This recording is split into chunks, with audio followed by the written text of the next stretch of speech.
Hi, guys. Good evening and welcome to our first episode of the series Fit as a Fiddle. I know it has been quite some time since we have done such live chats as we were super occupied with the workshops in past 2 months. Also, we are super excited for this suggestion of doing a webinar series on an unconventional yet fairly important topic of health, be it physical or mental. And with this pandemic and tough time, we all are going through a lot of changes and we have adopted new ways of working, communicating, and spending our time. It's good for or bad, we don't know, only time will tell. But still, rediscovering our mental strength is what our today's guest speaker will help us out with.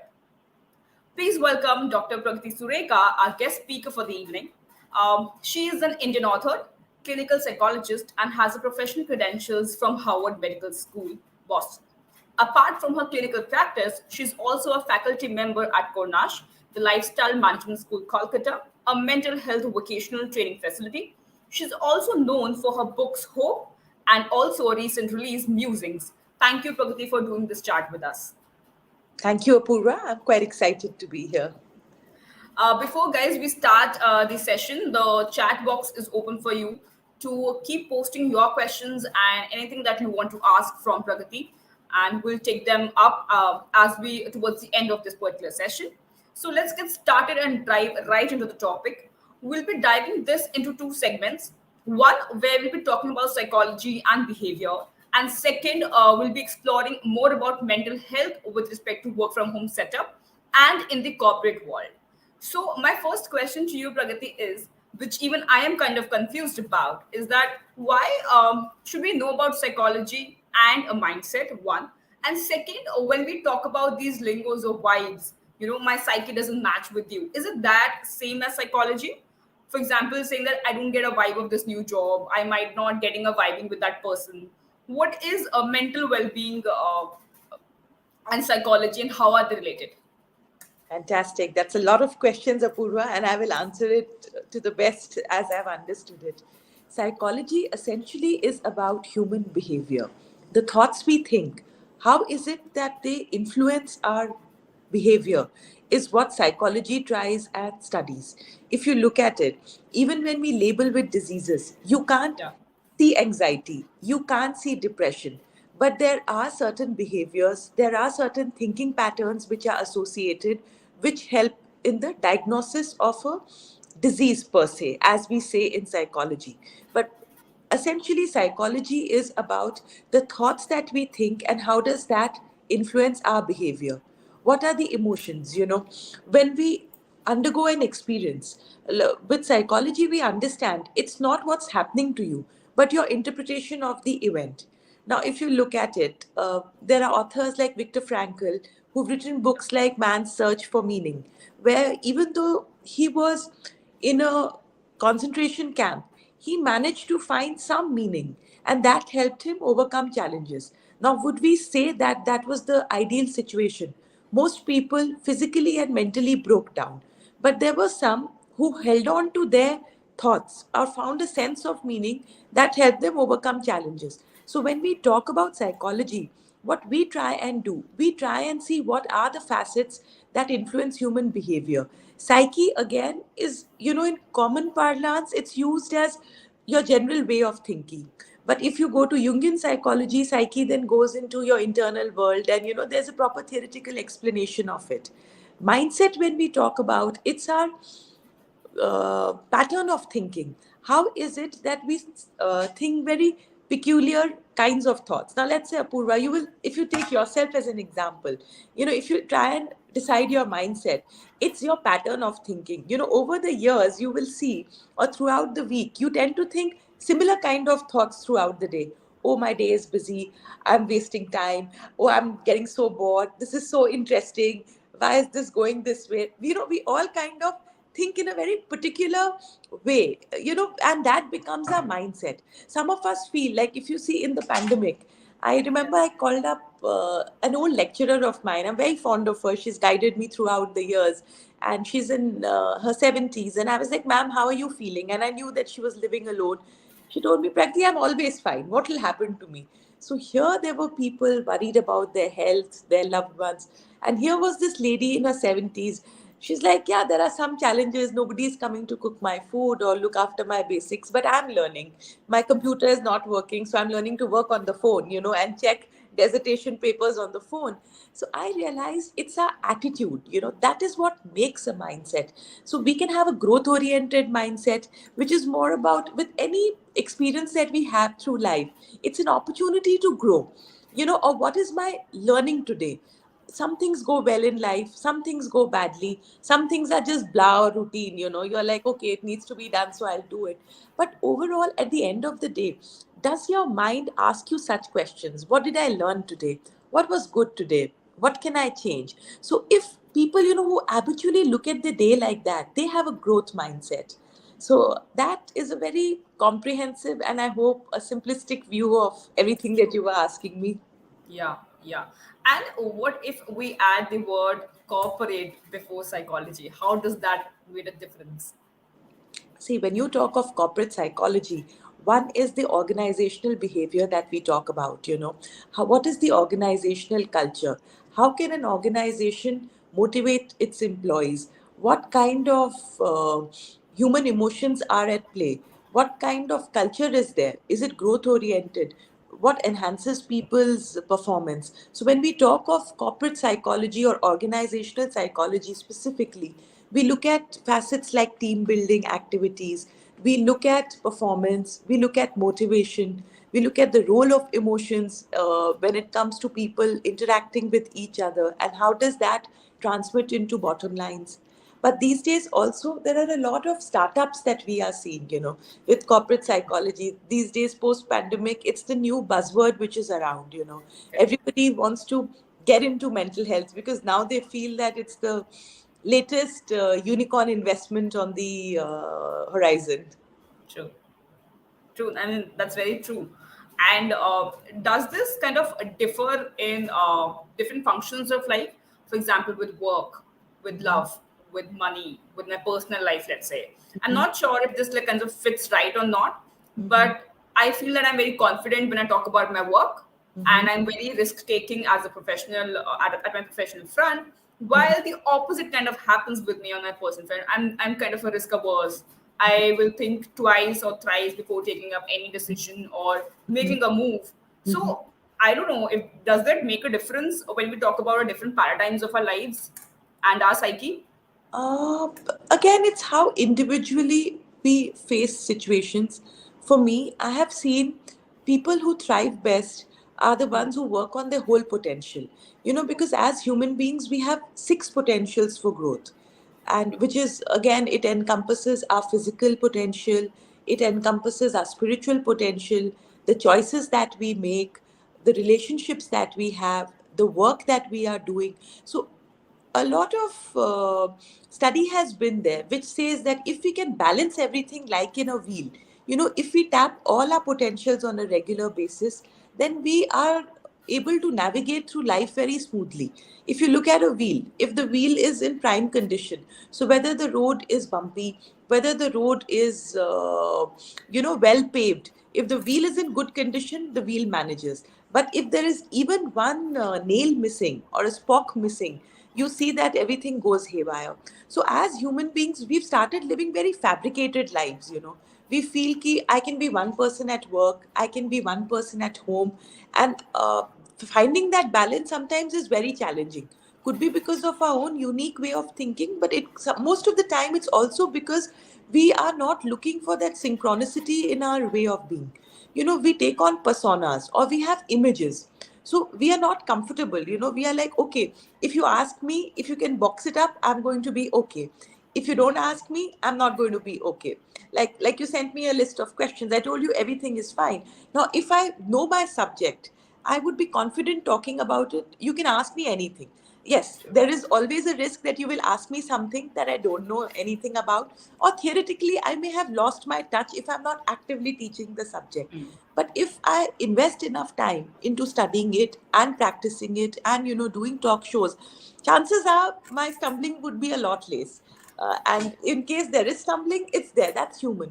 So the way to navigate challenges in life is try and be as authentic to ourselves as far as possible, because the more we feel ki, okay, this front is going to be in my personal life, that front is going to be in my professional life. We fabricate ourselves or we fragment ourselves, and as you know, when we are fragmented, we are never our best selves, or it takes a toll. And the good thing is, if we look at all our potentials on a daily basis, what did I do for my physical well being? What did I do for my spiritual well being? What did I do for my social well being? What did I do for my work potential? So, over time, what happens is my mind is able to go through a routine day very comfortably. And on certain days, when life really throws us out of gear, we are able to bounce back faster. And so for me, being able to identify emotional ability resources, what are those things that enhance my emotional ability on a regular basis? If I work on that and I include it in my day to day living, then it's much easier to navigate. The tragedy is we are not taught about these concepts in schools. I feel like we are taught 2 plus 2 is equal to 4. You may not be a maths wizard, but your basic accountancy, most educated people do manage to do it, right? Yeah, that's I true. feel that, when it comes to our emotions or balancing the different roles that we play, there's a lot of scope for it to be uh, something which is taught in school as curriculum or a public health initiative. The World Health Organization is doing that. Now they are talking of measures which, is like more for self care. Like only people who have a diagnosis of mental health need not look after their mental health. That's a separate segment. Like if someone has diabetes, yes, it's a diagnosis, so the person has to have a lifestyle. But someone who doesn't even have a diagnosis of diabetes can live healthy, eat healthy, do basic exercise. And it's the same with mental health. Like things like meditation, things like regular journaling, or just sitting with your thoughts, or sleeping well is something you don't need a diagnosis to do these things. But if it could be inculcated as a part of day to day routine, all of us become a lot more resilient, and it stops being something that you take out of a safe deposit locker only in times of crisis.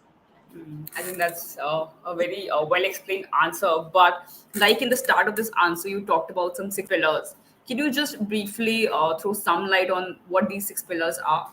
Yes. So this concept is based on the whole person potential. You can look it up with a lot of detail. So a lot of researchers, they identified people who were struggling. They were struggling because there was not a balance, like with a wheel. Even if a tiny spoke is not in place, you get derailed. But Sure. if all of them are in place, then it is always possible to navigate life. So according to them, we have to look at all our potentials in life on a daily basis. It's like you're going to take a shower. You don't say that, oh, I don't have time, so my left hand I'm not going to wash today, or I'll just, wash the right side of my body and not my left side of the body. So you basically, for a good shower, you need to shower, your entire body needs attention.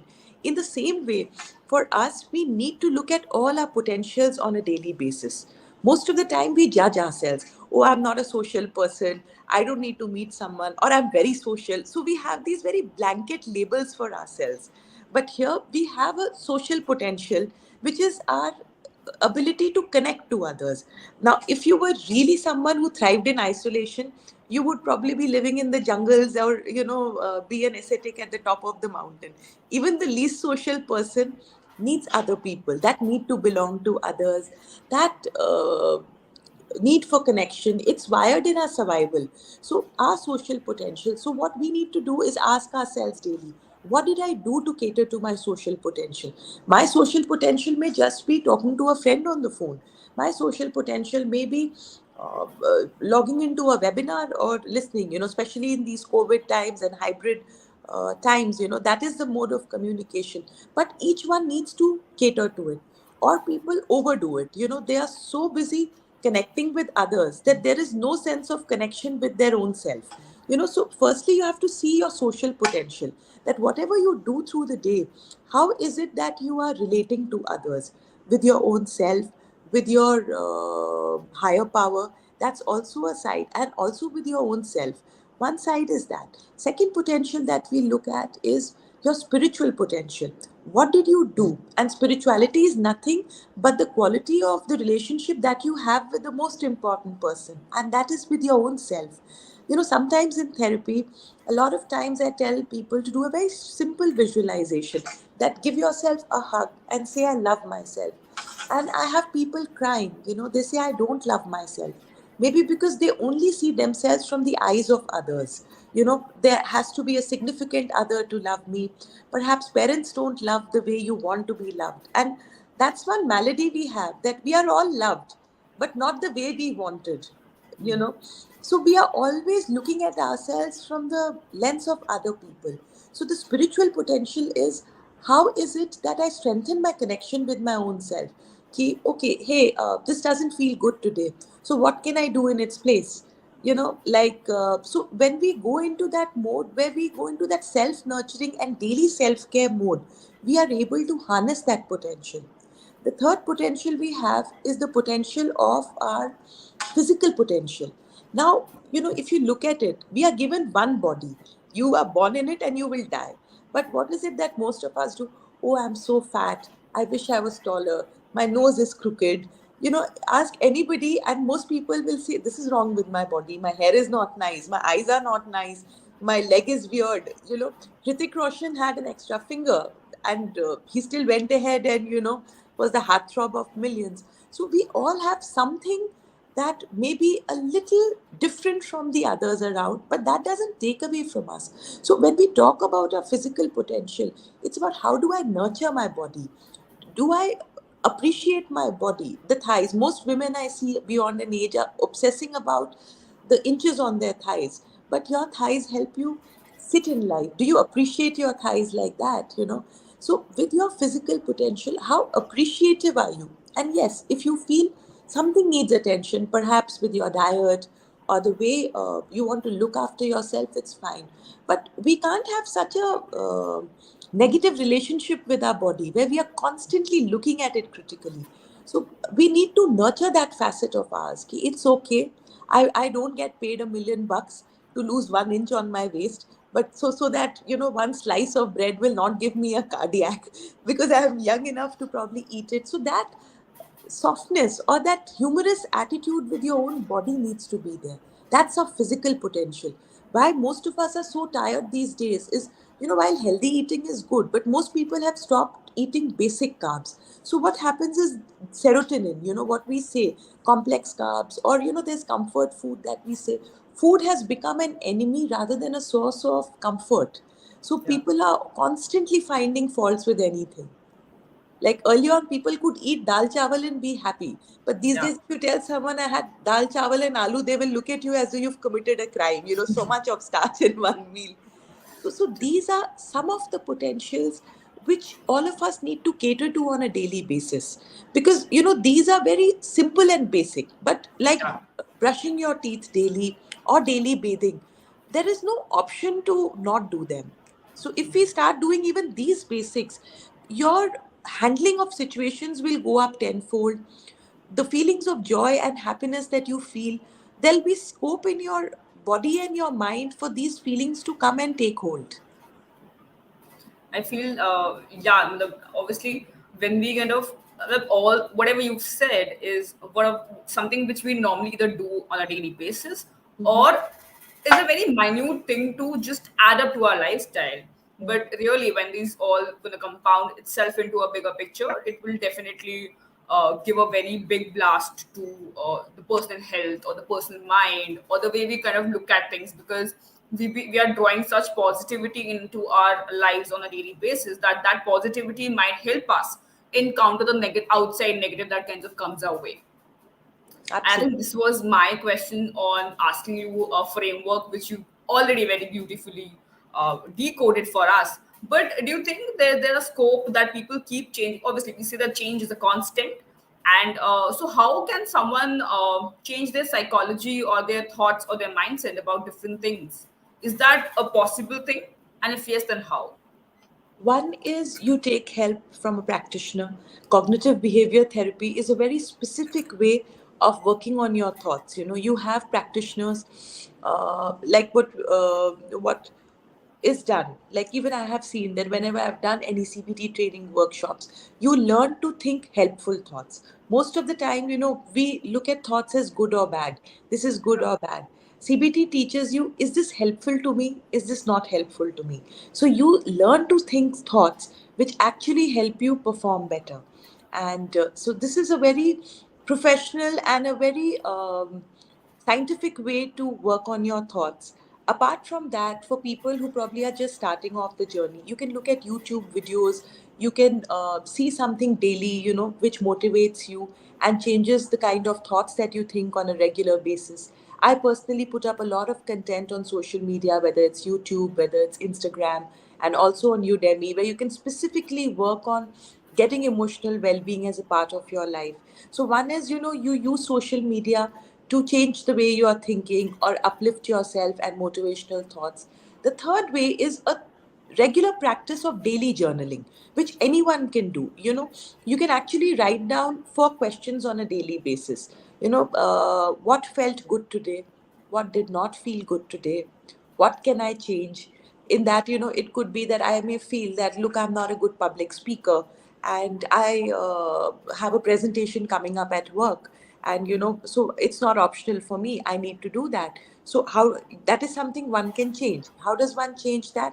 One is by practicing in front of the mirror, the old school way, Yeah. that when you take something and you recite and you look at your expressions. And one is, you actually get training for it. You actually can go in for an online class, or you have forums like Toastmasters and all, where they encourage you to speak. So one is, you go and you do something about it. You realize that you yourself are not capable of working on it, so you need professional guidance. So these are specific things that you can work on. And the fourth journaling prompt what works is, what do I need to let go of? Now suddenly, if you decide at this age, I'm 5'6", and if I decide I want to be 5'8", because I feel that's the ideal height. I don't care if I'm not if I'm above 20, but I will try. So that is something, if I constantly judge myself ki only someone who's 5'8" has the right height, it's something I need to let go of, because it's basic biology. Beyond an age, we cannot grow taller. Our genetics decide. So, so every day we need to identify that whatever we are struggling with, we get to know our mind better. So what is it that I can change? What is it that I cannot change?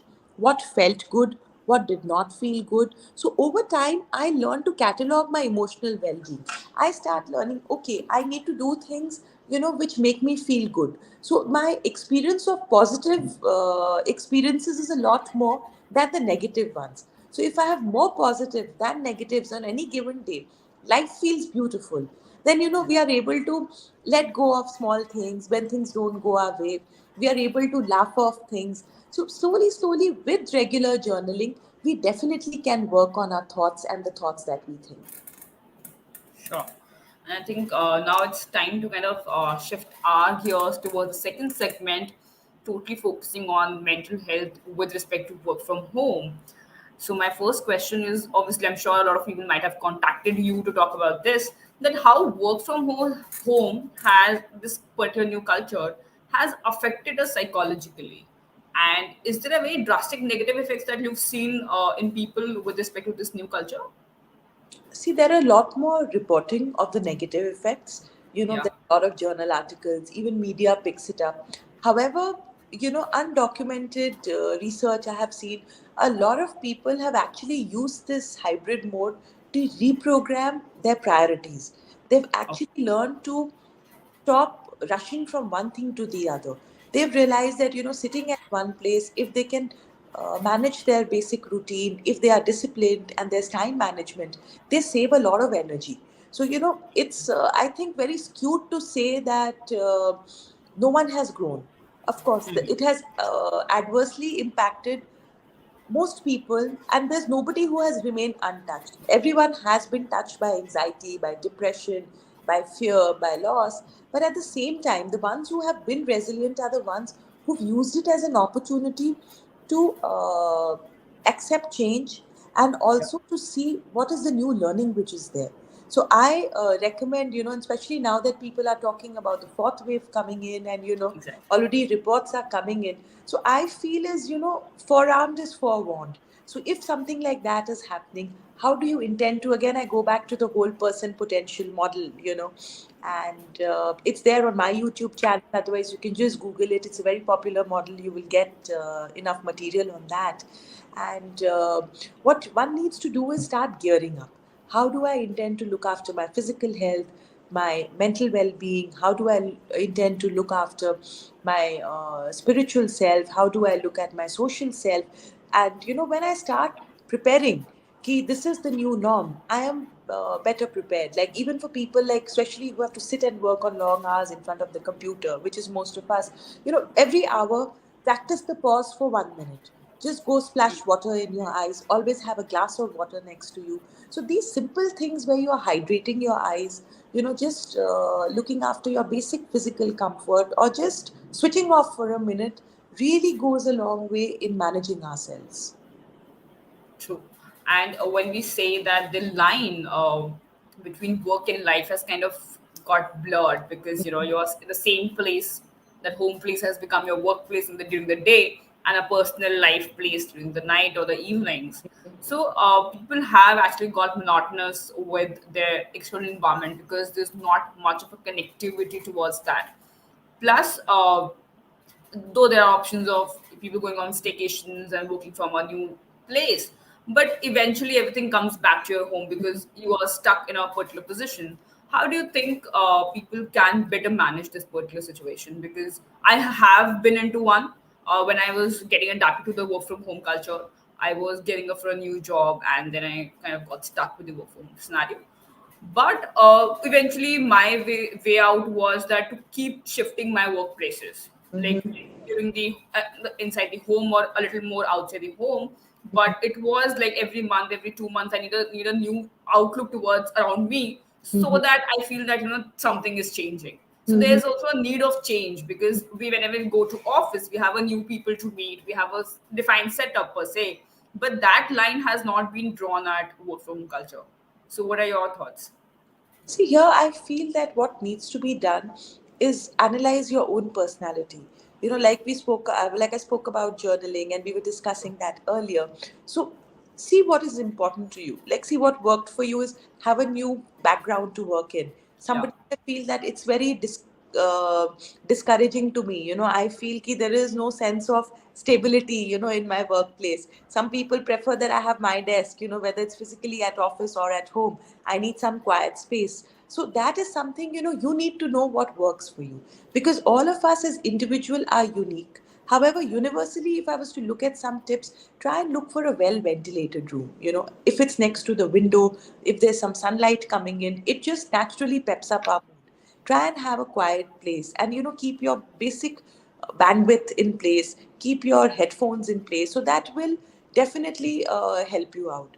One more activity which I've seen that works for people is, especially, because you want to interact with people, is have some downtime, with your colleagues. There could be something like a chat room where people are discussing hobbies, or just some music. Or I've seen book clubs which are thriving in the times of pandemic.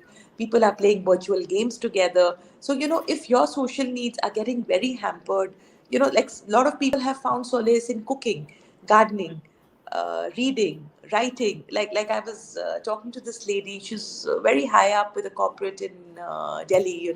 She said, I was so bored, so I just took out a paint box and I just started painting my grills, and I was just so happy. I know of a lawyer, a young lawyer. He was struck down with COVID. So he sat and he penned down a book. He wrote a thriller. He said, I never had the time earlier on to write a book. So now I sat down. So it's about what can I do best in a situation which is out of my control. So I think the real challenge here is to keep your mindset into a frame of growth. That yes, it's challenging, acknowledging that it's difficult. It's a change which is not very conducive to mental health, because our fear is aggravated, our social needs are not being met. Physically we need to bond with each other, like you rightly said. There's that energy we exchange with each other. So that kind of compassionate attitude towards your own mind and having a growth mindset are two things that one needs to uh, adapt to the hybrid mode, according to me. True. And I think, as you said, I would just like to take a step back and say that no matter how we kind of acknowledge, okay, there are a couple of people who acknowledge it and get towards a change and realize that, this is something which is missing in me or in my sked, and I kind of revamp it or rewire it as per my requirement. But then there are certain set of people who are unable to even acknowledge that, something is happening to them. For example, procrastination, feeling of always being burned out, and various other things which people might not even feel that why they are feeling like that or why is something happening to them in first place. So do you have some idea or some tips for those people who to understand, so that how can they understand what they are feeling and kind of take the further steps? One is, a lot of times people also wonder, how do I know it's right or wrong? If you Yeah. personally feel, or a loved one in the house, you see that their personality has changed completely for more than 2 weeks, or they are just not being able to get out of bed at all, or their functioning has gone down completely, or they are not able to manage work. See, most people somewhere, however difficult it was, have managed. The fact that we are talking to each other, all the people listening to us today, somewhere we have managed to go through the worst unprecedented crisis, global health crisis that we've even heard about. So here, what one needs to do is watch out. If someone is very, very irritable all the time, or is just unable to get out of bed, not shower for a week, 2 weeks, not eat at all, or is just not talking at all, that's the time one needs to seek help from a professional, because professionals are trained, especially with a background, and I always like it that the person who's helping you out does have a basic 5 6 years of study behind them, as well as some internship, because that what happens is gives them the bandwidth to listen to you and encourage you to think for yourself. Otherwise, advice of another person never works. Like today, you may think, I may say, Apurva, why are you wearing yellow? You may tell me, Pragati, why are you wearing black and white? I'm wearing it because I felt this is the best thing. You are wearing that because you felt that's the best thing to wear today. And it may have been a very thought out decision, or it may just have been something as mindless as it was the first thing that came in my hand and I just wore it. So each one of us does what feels comfortable. Now, constantly, if someone keeps telling you, but you should have not done this, but why did you dress up? We don't like it, it debilitates us. So, coming back even to the crises which are there right now, what each one needs to do is, pay attention. Have an issue, give ear to it. So, whether you are struggling because of the pandemic or you are thriving, what really is the one defining factor that I've seen are the ones who listen to their issues when they are self-aware. Anyone who works at their own self-awareness would be able to navigate. Like, I'll give you a very small example. Like when the weather changes, or if it's raining, you have to decide whether you need an umbrella, you don't need an umbrella, you need a sweater. But if you keep saying, why is it cold today? It's not suiting me today. I don't have a sweater. It doesn't work like that. So the Yeah. more you identify your resources that enhance your emotional ability, and the more you pay attention or you give ear to something, you will be able to manage yourself. True. And while you said and brought up the topic of seeking therapy, or let's say taking a break, I've seen my some of my colleagues going on, a frequent set of breaks, and all these are often considered as a sign of a mental problem, and they're not much appreciated at times about people, around you. How do you look at this taboo, and what changes can these two things bring in a life? See, one is we need to have more conversations about mental health. If you remember, like for food, there are conversations about food. Yeah. These days, why people are becoming healthier is because there are conversations about food now.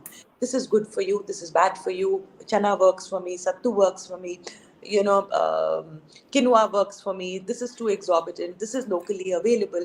So, the more people are discussing in common parlance, more it's easier to adapt in day-to-day lifestyle. So with mental health, we need to have conversations about mental health. So I feel that the stigma remains. It's because people don't know enough about it. They feel ki, oh God, because it's literally like the basic operation. What is the brain? Why are people so scared of mental health issues? Because it's like the person will go in a shutdown mode. How will the person function? So one is, you are scared for the person who you see struggling with mental health, but you also get scared for yourself. My God, If it's a family member who's struggling, what does that mean for me? People will laugh that there's something wrong with me. If it's a parent, the parent feels, people will say mera parenting acha nahi tha. Or that if it's a relationship, then people will say that my relationship is not good enough. If it's an organization, they're like, my god, I don't want to be sued, that we are traumatizing our workers so much. So the way forward is, one is we need conversations about mental health. And I have this series that I started off where I'm interviewing people, where they're just talking about how they have looked after themselves. There's a lady who's spoken about her child struggle with suicide, which is something which no parent wants to talk about. And she spoke about how she realized it's a time for seeking help, for the entire family. The child spoke about how she got the courage to just pick up the phone and call up her mother. I have another lady who's working with a brilliant MNC. She spoke about her OCD issues and how, when she had her child, she realized that, this is not okay, because, she was literally going in that mode that the baby should sleep at 5 o'clock and, wake up at 6, which you can't go. So the more people have conversations about mental health, I think the stigma of mental health will related issues will go away. And like people don't stigmatize themselves for going to a doctor or getting a trainer to get work at their bodies or for their nutrition.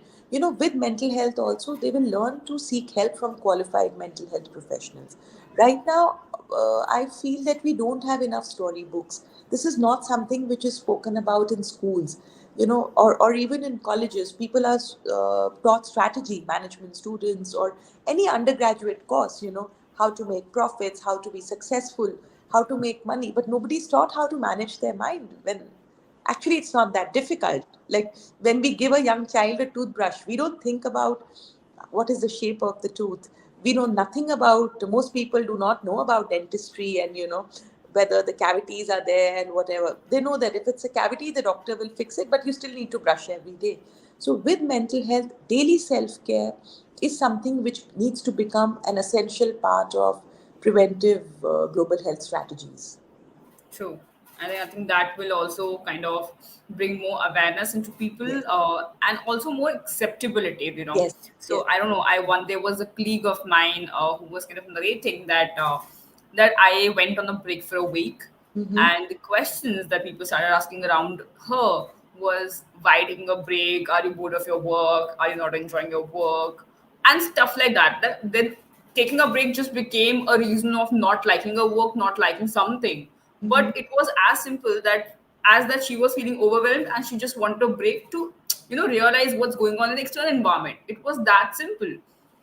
But it's just that people just give more nuances to it, and the person who's actually doing something well for himself or herself, he feels more frustrated either or questioned. So those questions kind of irritate him, or let him or herself introspect more, that whether this is right, whether this is wrong, is there really a problem with me that I need to take this or kind of not do this. So that awareness, that acceptability, I think is still missing, and which And over time, like you said, that it will will come come. as people work more at it. It's like you go out in the summers in India. Most places you tend to sweat, even if you are going from an air conditioned environment to the other. But when you come back, I shower, it's going to be fine. And this is Yeah. what I tell people with the pandemic, especially. Anxiety is normal, stress is normal, not being able to manage your motivation is normal, but it need not be a disorder. When you realize, if you realize you are being stressed, then what is it that you are doing to stop it from becoming a disorder?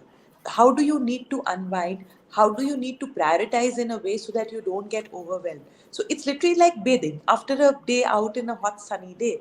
If you come back, you shower, then all the effect gets washed off and you feel refreshed. So with mental health, why people have got so scared of anxiety, with depression, with any diagnosis that you take in. And I'm not a fan of labeling. I have young kids who will call up and tell me, I have depression, ma'am, I'm having a panic attack, so I needed your thing. So because when people Google, they just get scared. You can diagnose yourself with anything, so self diagnosis is criminal. Secondly, even if you have a label, you can always do something to manage it, to cope up. Most people, I think the struggle remains is because we don't do anything to mitigate the effects. If I am anxious, I need to know what is anxiety. Anxiety is like a cloud of worry. So Yeah. when we journal, like I told you, okay, Yeah. I'm worrying about this 8 things or these 10 things. Okay, these 4 things are really stupid, like but these 4 things definitely need my attention, Yeah. and these are a few things that I can do nothing about. So when we learn to manage our anxiety, it doesn't become a disorder. Yeah. True. I think prioritizing yourself was never required earlier, or people never kind of focused about it. And maybe people thought that if we prioritize ourselves, it would be bad for others. But now, since has been picking up, and I think it will take some more time for people to understand and respect that, everybody is going to prioritize themselves over others at some point of time. Not every time someone else or Yeah. your work or your life will take a priority. Purva, is a basic practice or a lifestyle of mental hygiene. Yeah. Like you don't think I'm showering, so I'm not giving time to my family, or I'm Yeah. showering, so I'm going away. It just needs to be done. It's part of your daily routine. So with mental health also, I feel rather than having very big notions about me and not the others, because there's a very thin line between being centered in the self and becoming completely self-centered. So I won't go there. I recommend something akin to as basic as mental hygiene. Ki, look, I just need to address what's really bothering me. That's all, and it need not feel as though it's rocket science. Yeah, true. And okay, now I'm a little going a little offbeat and asking you that while you said that seeking a therapy is important, and it's a very fair thing to do, but then there are a set of people who do not feel very comfortable in talking to a stranger and might kind of resort back to talking to a close friend or a close ones. But now I want to know some tips and tricks or some tools that you think that closed one should kind of use or at least have in mind before he kind of interact or kind of help the person in seeking such therapy or in clearing his mind or her mind. One is, it's like you don't ask someone to give you medicine, like for diabetes, if the person is not trained. I mean, you could, but you would prefer that there is this. So I'm not telling anyone to seek therapy, but if there is an issue, you are best in safe hands. The good True. thing about the pandemic is there are a lot of free resources and free therapy which is available. Yeah. Like Mariwala Foundation is there, Tata Foundation is there. We at Kornash, we give therapy. Every city, every town these days has free helplines. Sure. A lot of mental health foundations have opened up free counseling service. So I urge people to just log in online or to tune in somewhere. I'm not saying that pay money for therapy, but at True. least reach out to someone who's trained to help you, because that makes all the difference and can really help you manage yourself. Now, if you as a family member or a friend wants to help someone, one is, it's important that you listen. Most of the time, by talking to friends and family does not work, is people start interrupting. It's like you start saying, I'm feeling bad. Either people give toxic positivity, like, oh, it happens to everyone, it's not such a big deal, so you don't get validated, or people keep interrupting you. Now, what is a qualified mental health professional? That person is trained to just listen to you in a non judgmental manner. That person is trained not to ask you intrusive questions, but is trained to help you delve deeper into your mind, is trained to ask you open ended questions about how are you feeling, what makes you think like that. Now, with friends and family, most of the time, what happens is we go into that interrogative mode. Why are you saying that? Now, why the moment we hear, we start feeling judged? Or so that's why, as a friend or as a family member, first you have to pick up the skills of active listening. Second is unconditional positive regard, that whatever comes out, it's not a personal attack. I just want to listen. Third is, how open am I to listening? Now, these days, there are a lot of challenges which come in with sexuality, with finances, with the lifestyle choices. Now, with friends and family, I had a counseling session earlier on, and this young girl, she told me, she said, I'm very scared of being judged by my friends because of something that she was doing, because of a relationship. So she said, I don't feel like meeting anyone. So most of the time, why friends and family, it's not helpful when we went out is that judgment seeps in. you know so if someone really wants to help a loved one, I would recommend that seek training in active listening, seek training in empathy building, and be non judgmental. That's really, really very, very important. True.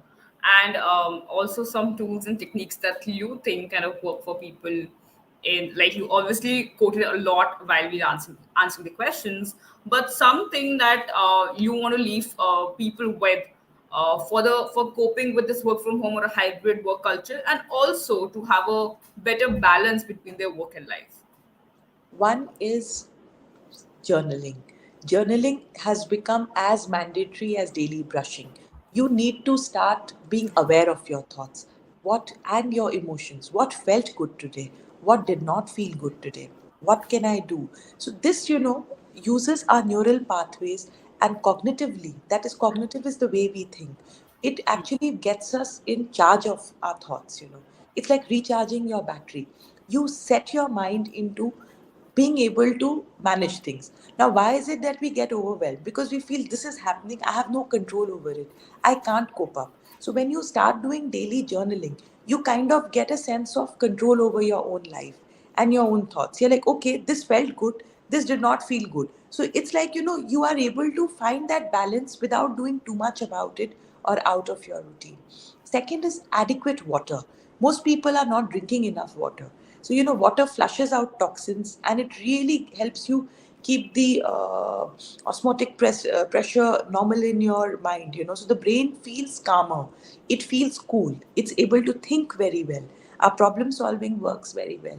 I also recommend having adequate protein and B12s in your diet. We say that they are brain food. If nothing else, have 2 bananas a day. Banana has tryptophan. So that calms and satiates your mind. It's very freely available in our country. It's not expensive. So these are very simple things that each one can do on a daily basis. And lastly, some meditation on a daily basis is required, like daily bathing, just calming down, something that just helps you connect to your inner self. These practices are essential. I don't think anyone can stop doing it. I remember there was one person I was in session with, and that lady said, I struggled with a lot of mental health issues. I sought help, I got better. So, with my 7-year-old, I teach him how to meditate. We exercise together. So, she's very influenced by Robin Sharma. So, she said, I follow the 20-20-20 rule. So, 20 minutes of intense physical exercise wherever I am, 20 minutes of meditating, 20 minutes of writing about things. So each one has to do something on a daily basis. Like we have to bathe daily, we have to invest in daily mental health care. So these simple tips are essential. And the last and not the least is sleep. Sleep helps our brain get recharged. You know, Yeah. we have to let our brain relax. So at least 6 to 8 hours is mandatory for everyone. And most people are not sleeping enough these days. That is also one of the reasons why mental health issues have gone up. To add into what you said, social media is also another thing which has kind of taken off Yeah. people sleep and also some of their mental peace maybe. Any tips for that? One is, sleep hygiene is important. Chamomile tea works for people. Some people like lavender oil. Other people, the time of sleep is very, very important. Sleep cycle has to be maintained. So try and go to sleep at the same time and wake up at the same time every day. Having, some kind of white noise. A lot of people, especially who wake up in the middle of the night or are just unable to get sleep. So there are a lot of these free resources available on YouTube also, which one can log into. White noise, we say there are a lot of frequencies that lull you off to sleep. And a gratitude practice also helps. Every day before sleeping, if you can write 3 things that you're grateful for, the brain automatically stops, worrying about things. So the last thought, if you think, is something that you're grateful for, automatically the brain calms down and lets you sleep. Sure, I think that will be a very insightful thing overall also for people to do, including myself. And I think I my closing comment or question to you based on what we've kind of discussed so far is, how do you feel after doing the session? Well, I think this is fantastic. It was lovely chatting with you. And the fact that, we are having this conversation about mental health, and you are taking it forward to so many other people makes me feel very happy and privileged. Thank you so much. Thank you. I am very glad to do this with you. Considering you're not in India right now, you are traveling, and still you kind of took out your travel time and kind of do this with me. And yeah, any closing thoughts? Otherwise, we can call it a day. Yeah, my closing thought is have an issue, give ear to it. Pay attention to it, give it emotional ability, resources, and you'll manage it. Sure. I mean, that's a wonderful thing. And in case you have something more to kind of talk to Pragati, we can definitely help you direct towards her. And you can check her resources on her Instagram, her YouTube channel, as well as her website. The links are there in the comment section for you guys. Thank you and good night. Bye.